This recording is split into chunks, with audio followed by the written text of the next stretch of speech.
Hello everyone, welcome to the Redmen TV. It is Daily News Live. It is Friday. I am Paul Machin and I'm here with the latest things going on around the mighty Reds. Jurgen Klopp has just done his press conference ahead of the Bournemouth game. We've got some team news coming up a little bit later on.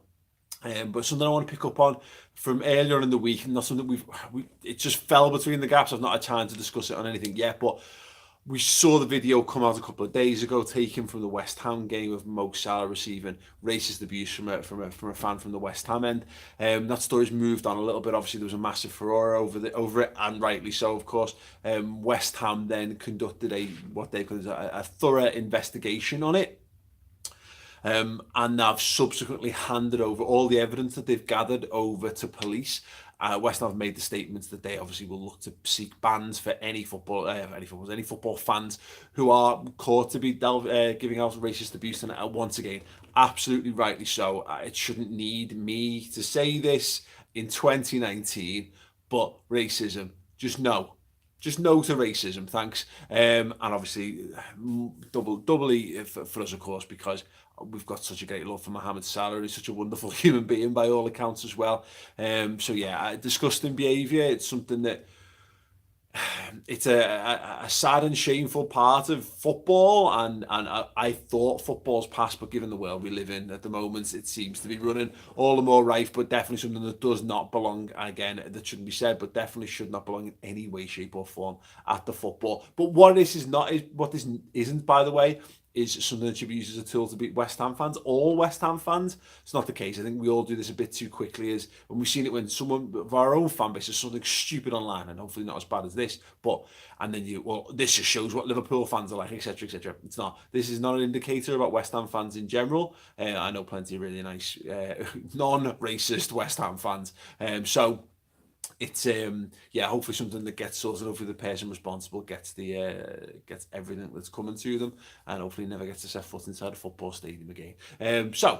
Anyway, Jurgen Klopp's done his press conference. A couple of things really interesting coming off the back of that. If you've not watched the press conference and you're not feeling 100% at the moment, I 100%, 110%, even though it's not our percentages, we recommend watching Klopp's press conference for yourselves. So uplifting at his absolute best today.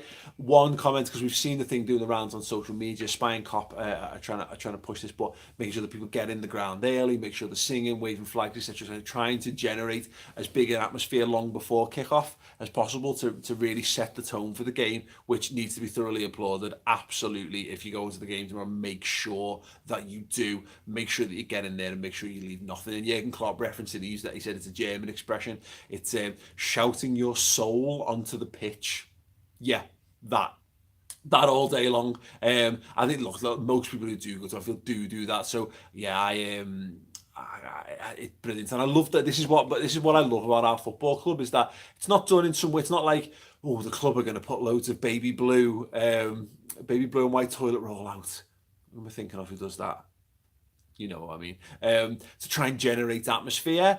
No, we do it ourselves, but it's done as a grassroots thing. This is a thing that started as text messages and WhatsApps going around some of the more hardcore Liverpool's fan base, and it's spread out from there. And I really hope it does come to fruition, because people might have a go about Liverpool's fans, which I think is mad, but we've got a very, very good track record of doing atmosphere really, really well. And we do it better in Europe, than we have done in the league for a very long time. But, if we can reignite that history that Liverpool have got, and get back to the mentality that we would have had in the 70s and 80s, like we do in Europe, because it's not something, it's not a flight of fancy. Liverpool do this for big European games. There's no reason why we can't do it, why we can't do it domestically. And the issue we've got as fans is not to be complacent about the opposition.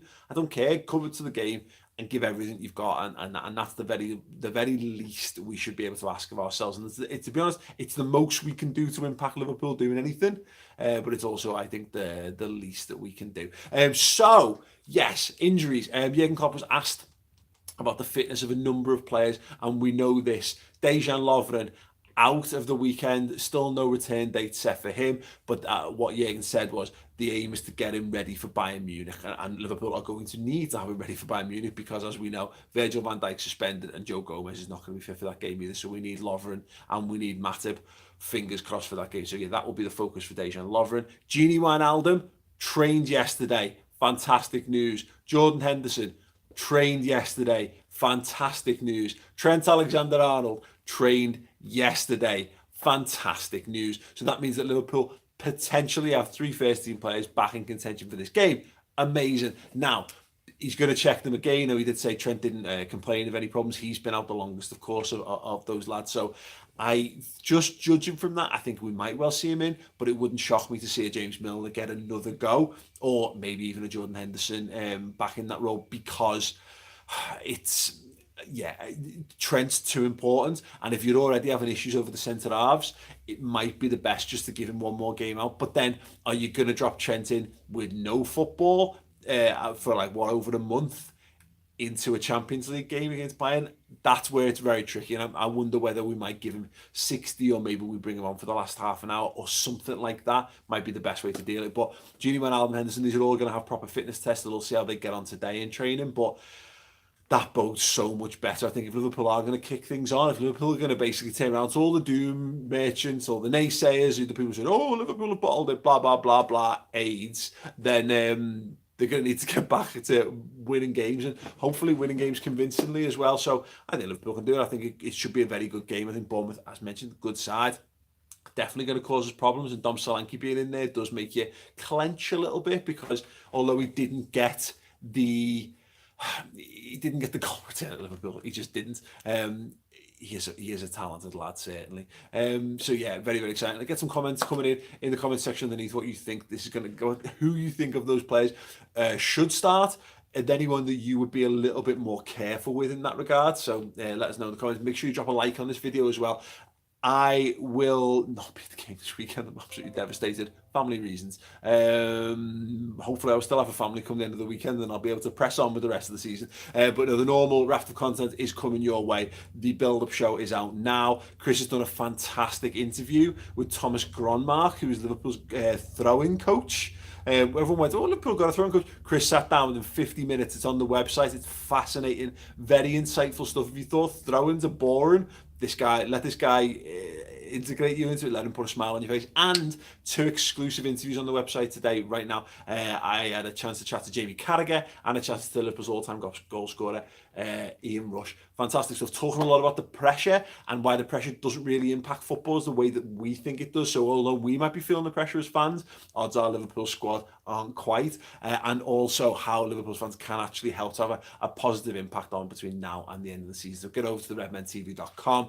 Thank you very much to everyone who's left a comment, whether you're a Liverpool fan or not. All I know is that it adds massively to the algorithm and makes this channel bigger and better. So thank you very, very much. But yeah, thanks everyone. Have a fantastic Friday. Have a great weekend. And yeah, keep smiling, Reds. We are on our march, hopefully back to the top of the Premier League.